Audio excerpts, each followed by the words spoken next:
Hi, I'm talking today to nutritional therapist Emma Wells. Hi Emma, how are you? Hi, I'm really good, thank you. Very good. Emma, today we're talking about supplements. What is the function of vitamins and supplements in our daily diet? Well, nutrition is basically giving the body what it needs in order to function at its best.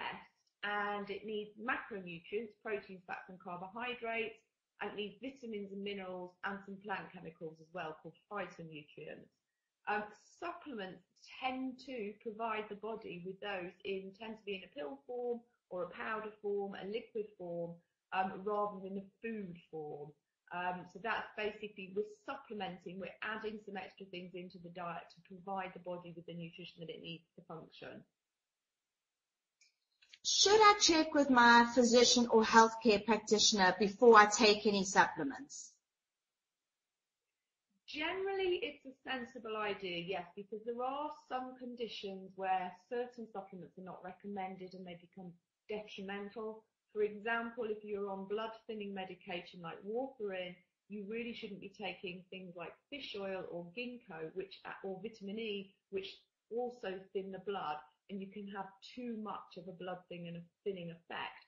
So definitely, if you're on medication, you need to be checking there aren't any contraindications. And if you are under medical care for any conditions, then really you should check with your healthcare provider. Yes, you should. Is it true that I can get all the vitamins and minerals I need from the food I eat? In the ideal world, one would hope so, but unfortunately, science has shown us that in the last 50 years, there are 40% less nutrients in the food than there used to be. So the food that we eat isn't as nutritious as we'd like it to be. For example, if you pick an orange and it comes from halfway across the world, and it's usually picked before it's ripe, and it's when it's ripe that its nutritional value is at its highest, it's then transported, it then tends to be kept in cold storage, can be for months and months. It then goes into the supermarket, sits under bright lights, which will diminish the nutrient level further, and then it sits on your side at home before you get to eat it. So by the time it gets to your plate, often the food isn't as nutrient dense as it used to be, and the soils that foods are foods are grown in these days are also really nutrient depleted. So unfortunately, no, it's very tricky to get a really high optimal level of nutrition from the foods that we eat these days. I think probably one of the things that overwhelms people the most is that when they do walk into the store, there is such an array of vitamins and supplements that, people don't know where do I start or what's right for me. What sort of tips or advice could you give around choosing the right vitamin? Well, I think one of the things you've pointed out is safety is really important. So I think first of all, people need to look at contraindications that should be on the back of every single pot. There will be certain conditions or certain things where you shouldn't be taking supplements. So to be safe is really important. Most people will benefit from a general multivitamin, but different people, as they go through life, your nutritional needs will change. So as a child, when you're growing, then you will need different nutrients as you will as somebody, a teenager, a pregnant lady, a lady going through menopause, or an elderly person. So you will often see that there are supplements designed specifically for those age groups. So to keep things simple, it's quite good just to go for a multivitamin designed for whatever stage in life you're at. It's often, most health food shops also have somebody on hand that you can discuss things with, which I think is a sensible option if you have a specific niggling condition. So for example, let's say if you're at the older end of the spectrum and you have a lot of joint pain, then getting a multivitamin that also has something called glucosamine in it can be very good for joint health. Menstruating women often lose a lot of iron when they menstruate. So getting a multivitamin that has a bit of extra iron or some iron in it is a sensible option. It can be a good thing to do. Say if you had a child that had ADHD, attention deficit hyperactivity disorder, which is becoming more and more common, there's a lot of research that is showing that probiotics, which are good bacteria that live in the gut, can have an impact on the way that the brain works, as well as the essential fats like the fish oil, which are the omega-3, EPA and DHA. They can be particularly good for people with ADHD, but equally those fish oils can be good for people with memory problems. So as you said, there is a plethora of choice out there, but it's very much about if you speak to the people. I also have a website that does sell some supplements called Smart Nutrition Direct, and I actually have it in the sections.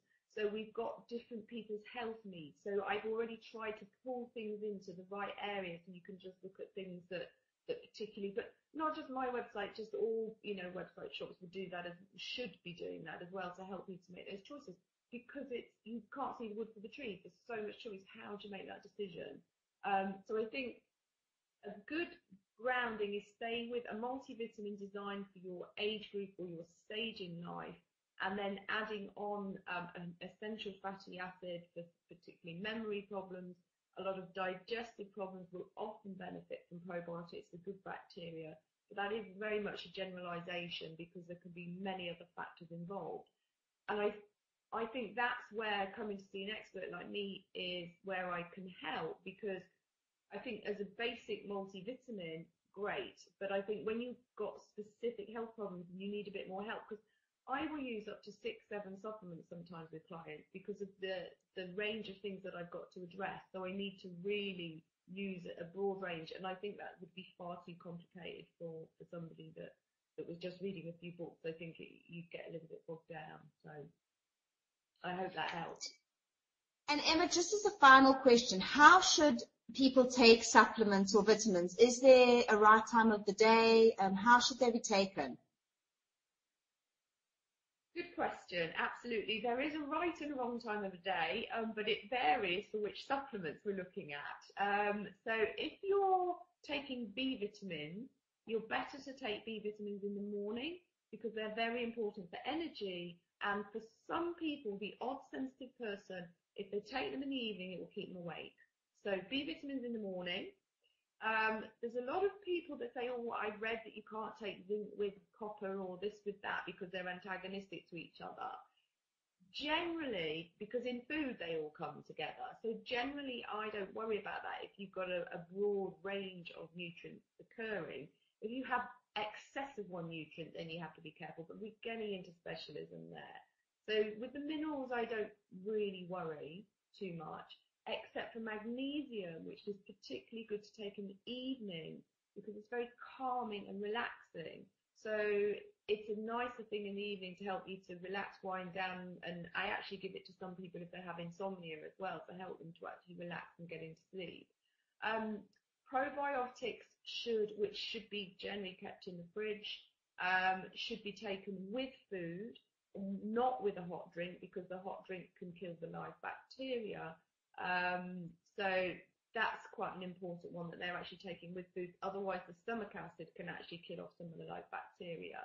So, but as a generalization, most supplements should be taken with food. They're much better tolerated that way. Thank you, Emma. Thank you so much for talking to me today.